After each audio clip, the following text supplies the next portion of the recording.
Assalamualaikum warahmatullahi wabarakatuh. Ya, kami kegiatan mahasiswa angkatan 14 ya. Alhamdulillah pada eh, sesi kali ini kita dapat berjumpa lagi. Semoga semua sehat teman-teman ya. Mari kita mulai dengan bacaan basmalah. Bismillahirrahmanirrahim. Sekali lagi, semoga semuanya sehat dimanapun kalian berada. Pada pertemuan kali ini kita akan bahas tentang perencanaan SDM. Jadi pada mata kuliah manajemen SDM pertemuan ketiga kita akan bahas tentang perencanaan SDM ya. Oke. Pertama kita akan definisikan apa itu planning, apa itu perencanaan secara umum.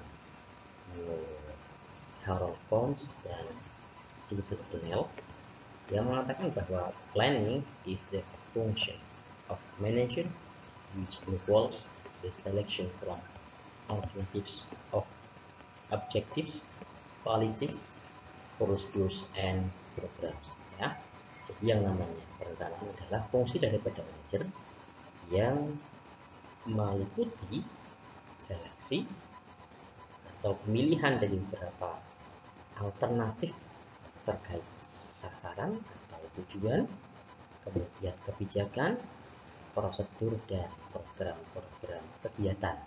Itu secara umum dinamakan perencanaan.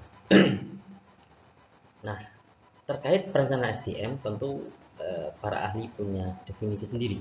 Kita lihat, misalnya Siagian dia mengatakan bahwa perencanaan SDM adalah langkah-langkah tertentu yang diambil oleh manajemen guna menjamin bahwa bagi organisasi tersedia tenaga kerja yang tepat untuk menduduki berbagai kedudukan, jabatan, dan kerja yang tepat pada waktu yang tepat. Gitu ya. Pada intinya adalah memastikan kegiatan yang dilakukan untuk memastikan bahwa organisasi punya atau tersedia SDM yang cukup dari sisi kuantitas dan kualitas ya. Nah, Dessler mendefinisikannya dengan sangat singkat to the point. Dia mengatakan the process of deciding what positions the firm will have to fill and how to fill them. Ya, yang namanya perencanaan SDM adalah proses memutuskan, ya, memutuskan posisi apa yang perlu diisi SDM dan bagaimana cara ngisinya. Nah, itu to the point ya. Jadi sekali lagi untuk memastikan bahwa organisasi itu punya SDM yang cukup baik dari sisi kualitas maupun kualitas. Nah, kegiatan itu dalam rangka memastikan itu. Oke. Secara umum yang namanya proses pengertian perencanaan SDM adalah proses analisis dan simulasi kebutuhan SDM sesuai dengan data rekapitulasi kekuatan SDM yang dimiliki oleh organisasi dikaitkan dengan rencana pengembangan aktivitas departemen pencatatan. Ya, intinya pokoknya adalah kegiatan yang dilakukan untuk memastikan bahwa organisasi memiliki SDM yang cukup ya dari sisi kuantitas dan kualitas. Oke. Nah, kalau kita lihat tujuannya ya, teman-teman, itu dua. Yang pertama adalah menjamin kualitas dan kuantitas SDM yang akan mengisi semua jabatan dalam organisasi atau perusahaan. Yang kedua, mengembangkan strategi untuk menarik, mengembangkan, dan mempertahankan SDM yang berkualitas. Jadi yang pertama itu adalah kegiatan itu dilakukan untuk memberikan jaminan bahwa organisasi itu memiliki SDM yang cukup baik dari sisi kuantitas dan kualitas. Tapi di samping itu juga mengembangkan strategi untuk menarik SDM ke dalam organisasi dan mempertahankan yang ada bagi SDM yang kualitas. Itu tujuan daripada perencanaan SDM. Ya. Lalu kita lanjut berikutnya. Kita lanjut ya, ini tadi berhenti ada sebentar. ada beberapa faktor yang mempengaruhi perencanaan SDM ini yang nanti kita akan analisis dalam melakukan proses perencanaan SDM. Ya, kemudian berikutnya adalah langkah-langkah perencanaan SDM. Ya, yang pertama itu adalah perencanaan untuk kebutuhan masa depan, dan yang kedua adalah perencanaan untuk keseimbangan masa depan. Ini dua hal yang berbeda, gitu ya. Nah, perencanaan untuk kebutuhan masa depan itu kita lakukan ketika kita akan melakukan usaha baru, ya, atau produk baru, atau yang betul-betul sebelumnya tidak ada, gitu ya. Jadi perencanaan untuk kebutuhan masa depan, ya, atau betul-betul memang sudah ada, sudah tahun ini sudah memang kurang banyak, mau nambah, gitu ya. Itu adalah perencanaan untuk kebutuhan masa depan. Yang pertama adalah yang kita perlu analisis adalah dari sisi internal, itu adalah jumlah pegawai yang dibutuhkan. Itu tentu kita ada analisis apa ya, kebutuhan pegawai organisasi kita, kemudian dibandingkan dengan jumlah pegawai yang ada. Dari gap itu maka akan muncul jumlah pegawai yang dibutuhkan. Kemudian kita analisis kualifikasi yang diperlukan. Kemudian juga perlu kita analisis juga bahwa SDM yang masuk itu nanti kerjanya bagaimana secara waktu, ya, apakah nanti menjadi langsung pegawai tetap atau kontrak atau bagaimana, ya, ada kontrak waktu, gitu ya, atau bagaimana. Kemudian juga secara bekerjanya apakah full time, paruh waktu, gitu ya. Ini yang perlu kita lakukan dalam melakukan perencanaan SDM untuk kebutuhan masa depan. Lalu untuk perencanaan keseimbangan masa depan adalah ketika organisasi kita atau perusahaan kita sudah jalan, kemudian kita tengarai nanti di tahun berikutnya ini ada banyak yang akan pensiun, ya, baik itu karena memasuki masa pensiun atau memang karena ada beberapa orang yang mau pindah kemana, gitu ya, atau memang kita tengarai ada beberapa orang yang melakukan pelanggaran yang harus kita keluarkan nantinya, gitu ya. Nah, itu adalah perencanaan untuk keseimbangan masa depan. Itu sama, ya, jadi jumlah pegawai saat ini, kemudian yang potensi akan keluar, baik itu pensiun atau apa tadi. Nah, nanti akan keluar jumlah pegawai atau jumlah lowongan yang ada, ya, sesuai. Kemudian secara kualitas juga sama, ya. Kita akan ketahui SDM, jumlah SDM yang harus kita rekrut, ya, untuk keseimbangan masa depan ini baik secara kualitas maupun kualitas, gitu ya. Proses pelaksanaan atau kegiatan perencanaan SDM itu ada 1, 2, 3, 4, 5, ya. Secara umum ada 5, ya. Yang pertama adalah kita perlu analisis internal, ya, internal.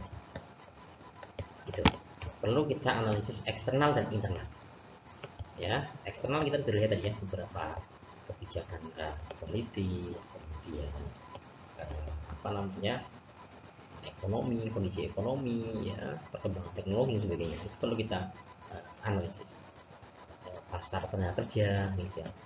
Lalu nggak kalah pentingnya kita juga harus analisis kondisi internal, ya, kira-kira secara kuantitas itu kurangnya berapa, secara kualitas itu kurangnya apa. Nanti dari hasil analisis itu kita akan meramalkan kebutuhan SDM, ya, kira-kira SDM-nya sekian, misalnya 5.000. Tapi apakah 5.000 itu harus kita rekrut semua atau bagaimana? Nah, kita dari hasil analisis itu, walaupun sudah ketemu angkanya, kita akan apa ya, membuat kesimpulan gap analisis. Dari gap analisis, dari analisis eksternal internal tadi, supply demand, kemudian kondisi internal tadi, gitu ya. Nanti ternyata beberapa jabatan itu perlu nggak usah rekrutmen, cukup diambil dari SDM yang ada, hanya perlu pelatihan misalnya, gitu ya. Jadi nggak sampai 4.000 lah kita rekrutmen, untuk efisiensi juga, gitu ya. Nah, Itu yang kita lakukan dalam strategi pembangunan kebutuhan. Ya, setelah ketemu dari gap analysis tadi kita ketemu angka SDM yang dibutuhkan baik secara kuantitas maupun kualitas, maka lebih tepat lagi ya, secara umum lebih tepat lagi kita butuhnya berapa ya untuk rekrutmen, dan yang perlu pengembangan berapa. Pengembangan itu apa nanti akan kita bahas setelah ini. Kemudian proses adalah kita melakukan mentoring dan evaluasi. Kita melakukan pengawasan ya dan evaluasi apakah rencana SDM yang kita lakukan itu tepat ya. Oke. Kemudian berikutnya adalah tadi untuk yang perencanaan untuk perekrutan. Adapun untuk pengembangan itu bisa kita lakukan dengan pendidikan ataupun pelatihan. Ya, pendidikan kita berikan beasiswa untuk sekolah lagi misalnya secara akademik gitu ya, atau cukup dengan pelatihan-pelatihan tertentu ya yang kita butuhkan skill apa misalnya, itu bisa. Atau kita lakukan mutasi atau promosi ya, ini bisa nih kita lakukan promosi untuk bawahnya naik ke atas, jadi nggak perlu dari luar ya. Atau mutasi kita punya ahli tapi di perusahaan di cabang sana misalnya, kita cukup mutasi ke sini misalnya, itu bisa.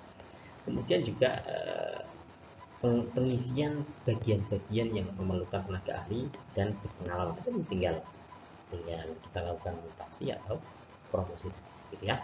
Ini langkah-langkah perencanaan SDM. Jadi prakteknya itu ada dilakukan dengan rekrutmen ya, strateginya maksudnya ada dengan pengembang. Jadi untuk menjamin tersedianya SDM baik secara kuantitas maupun kualitas bisa dilakukan dua strategi. Yang pertama rekrutmen, yang kedua adalah pengembang ya. Kemudian kita lanjut ke materi berikutnya adalah pengadaan SDM. Jadi tadi kita katakan bahwa tujuan daripada perencanaan SDM itu menjamin tersedianya SDM, itu yang pertama ya, baik secara kuantitas maupun secara kualitas ya, ada dua, kualitas dan kuantitas. Untuk menjamin kuantitasnya bagaimana? Tadi sudah kita bahas ya, kita lakukan analisis internal ya, kita bandingkan dengan kebutuhan SDM masa depan. Maka gapnya yang kita ketemu itu adalah angka secara kuantitas SDM yang kita butuhkan. Lalu secara kualitas yang perlu kita lakukan adalah melakukan job analisis jabatan, analisis pekerjaan. Jadi pekerjaan tertentu biar jelas kita analisis, sehingga dari hasilnya analisis kita ketemukan bagaimana deskripsi pekerjaan itu atau jabatan itu. Lalu untuk mengisi jabatan itu orang seperti apa yang dibutuhkan ya, dengan kualitas seperti apa yang dibutuhkan. Nah itu nanti akan ketemu, tinggal nanti ketika kita rekrutmen kita mengacu pada job specification hasil daripada job analysis gitu ya. Begitu teman-teman ya. Untuk menentukan kuantitas tenaga kerja tadi sudah kita katakan ya, meramal aktivitas organisasi ya, ke depan ini mau apa gitu, apakah ada produk baru atau meningkatkan jumlah produk gitu ya. Kemudian kita analisis, kita apa ya, kita lihat jumlah SDM yang ada, maka kita bisa meramalkan kebutuhan tenaga kerja secara kuantitas gitu ya. Lalu kemudian tantangan perencanaan SDM ini bukan perubahan ya, tantangan perencanaan SDM itu adalah perubahan teknologi dan pasar tenaga kerja yang dinamis. Iya, ya. Jadi kalau dulu misalnya untuk menjadi seorang tenaga kerja itu mungkin tidak diperlukan misalnya punya keahlian teknologi IT misalnya. Nah sekarang kan ada kebutuhan ya. Kemudian kondisi pasar ekonomi secara global kadang naik kadang turun. Nah ini yang menjadikan pasar tenaga kerja ini dinamis gitu ya. Kemudian teknologi ini dinamis sekali perubahan ya. Dulu misalnya HP kita masih pakai Symbian, sekarang Android terus naik terus gitu ya. Dulu misalnya hanya masih menggunakan IT manual gitu ya. Sekarang sudah AI gitu ya. Jadi perubahan teknologi itu. Kemudian juga dulu misalnya tidak ada mesin-mesin unik gitu ya. Sekarang banyak sekali ketika kita lihat pameran mesin itu banyak mesin-mesin unik. Jadi tenaga SDM itu beberapa aspek itu bisa digantikan oleh hasil teknologi atau mesin itu. Nah itu menjadi tantangan sekaligus peluang sebenarnya. Kemudian globalisasi dan kebutuhan akan karyawan dengan keterampilan internasional ini akibat dari globalisasi ya. Jadi SDM itu eh, semacam ada standar internasional ya. Jadi kalau yang tidak berstandar eh, susah untuk diterima di perusahaan berbagai besar gitu ya. Kemudian keberagaman dan manajemen lintas budaya. Nah, ini ya karena hasil daripada ini globalisasi tadi. Jadi satu organisasi atau perusahaan itu isinya orang berbagai bangsa, berbagai negara. Ini perlu keberagaman. Sementara beda bangsa, jangan beda bangsa, beda suku itu kadang punya budaya yang berbeda, punya sains yang berbeda, dia punya emosi yang berbeda, punya logat bahasa yang berbeda. Ini rentan terjadi konflik ya. Kemudian kebutuhan akan fleksibilitas kerja dan keseimbangan kehidupan. Jadi ya tadi bahwa sekarang itu orang sudah menuntut untuk adanya keseimbangan antara kerja dengan kehidupan kesejahteraan pribadinya gitu ya. Kalau dulu misalnya 6 hari kerja, kita ada tuntutan kemudian untuk 5 hari kerja. Nah sekarang ini teman-teman, itu di Jepang itu ada tuntutan untuk 4 hari kerja ya. Jadi ya itu bagian dari tuntutan masyarakat SDM sekarang ini biar ada keseimbangan antara kehidupan dan kerja gitu ya. Jadi yang punya kuasa itu sekarang bukan hanya perusahaan, jadi SDM seperti generasi Z gitu ya, itu ya mereka punya kepentingan juga untuk untuk memanjakan kehidupan pribadinya gitu ya. Begitu. Bahkan di Australia itu ada tuntutan di luar jam kerja interaksi itu tidak perlu dihilangkan, jadi tidak perlu diberikan. Nah ini ada tentang, jadi ini adalah kebutuhan dan fleksibilitas kerja dan keseimbangan kehidupan kerja. Jadi begitu ya. Maka di beberapa perusahaan internasional itu sudah melakukan pekerjaan yang lebih fleksibel dengan remote, misalnya kerjanya dari jauh, dari jauh ya. Kemudian lingkungan kerja dibuat nyaman kayak di rumah ya. Ada jam tidurnya ya, kemudian ada waktu santainya gitu. Itu yang sekarang dilakukan oleh beberapa organisasi di luar ya.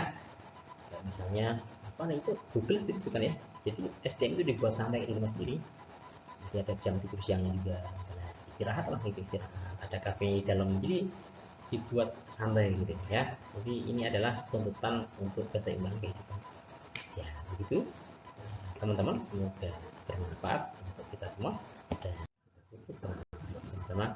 Alhamdulillah ya